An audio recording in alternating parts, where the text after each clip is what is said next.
As the White House continues to push to get more Americans vaccinated, the Biden administration says it is working to address the issue of vaccine hesitancy.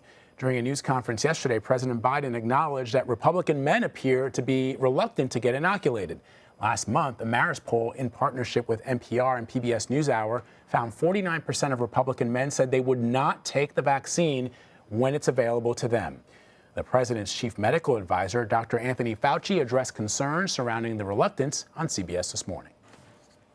The more people we get vaccinated, the greater protection we have, not only for the individual, but for society in general. And that's the reason why we're putting such a big push in trying to get people to be convinced to get vaccinated. You know, we have this COVID-19 community core, which is getting trusted messengers, be they clergy, sports figures, athletic figures, people that the community trusts and look up to. We're getting information to them to be able to better articulate the need and the importance to get vaccinated. So we're paying a lot of attention in trying to win over those people who, for a variety of reasons, are hesitant to get vaccinated. We've got to do that. All right, here to weigh in is Dr. Neeta Ogden. She's an internal medicine specialist and immunologist. Good to see you, Dr. Ogden. So how do you feel about the progress we're making on vaccination efforts, and what kind of impact could this trend have on the U.S. reaching herd immunity? You know, I think we're making good progress, nearing 2 to 3 million vaccinations a day. But, you know, what we see in the news constantly is that it's a race against these variants. And now we're hearing about a new variant in California, in fact, that has a double mutation. So these are the kind of things that are evolving and that we're really, again, racing against, because as long as there's variants, there's the chance for unvaccinated people to really come down with coronavirus and get sick.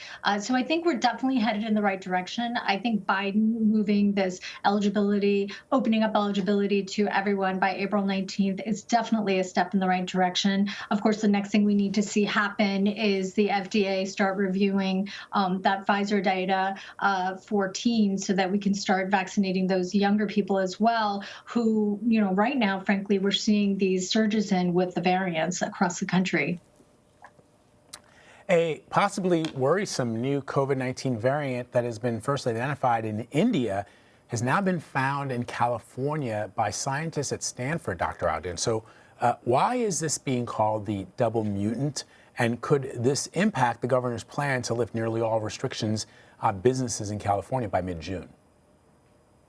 Well, you know, Vlad, it really remains to be seen, as it always is the case with these variants, but it's called the double mutant because it does have a mutation that was first seen in India, affecting about 50 to 20% of one certain region in India. And that mutation is very closely linked to the mutations that we saw in the South African variant and the P1 Brazilian variant. It also carries a mutation that we've already seen in California. So now this is one of the first variants that carries a double mutation. So it really remains to be seen. We know that these variants are more transmissible.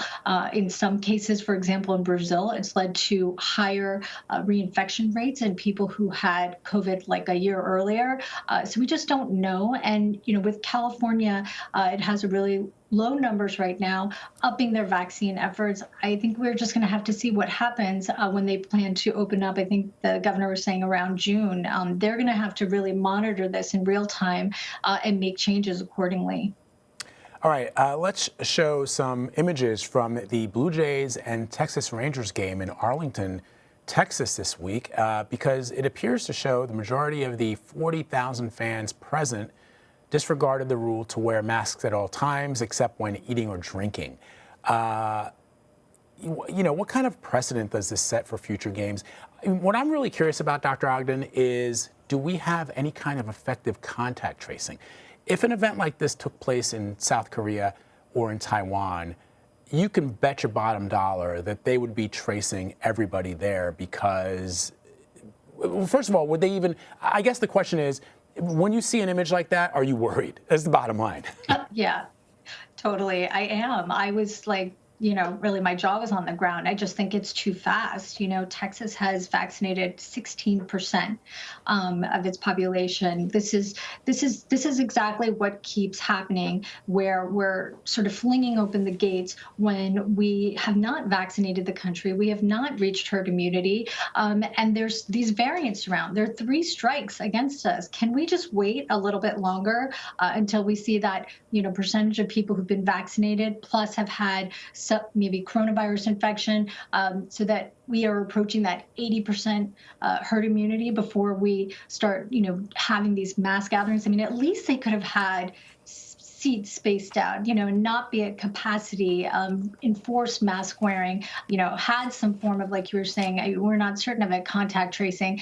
What I saw in those images really worries me and really defies what the CDC and scientists say we should be doing right now.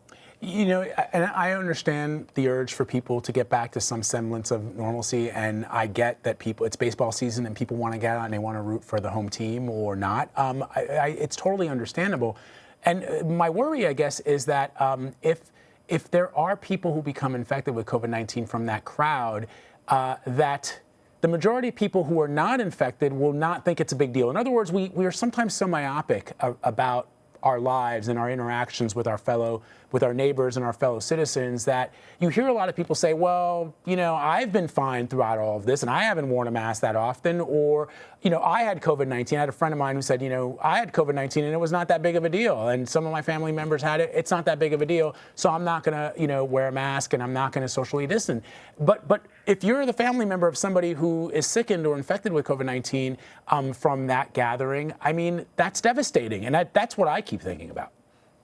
No, I think you're totally right. And I was saying this to a colleague the other day. COVID can be mild, it can be nothing, or it can be incredibly awful. It is like playing Russian roulette. You do not know, even if you're a young, healthy person, how it's going to play out for you. And the story you just had about Republican, members who are refusing who are refusing the vaccine, what about their family members? What about that one person even children who might develop the rare, multi-inflammatory syndrome? I mean, it's rare, but these things can happen. And what we're, as physicians, seeing more and more of is that even in mild cases of COVID, there are long-term sequelae.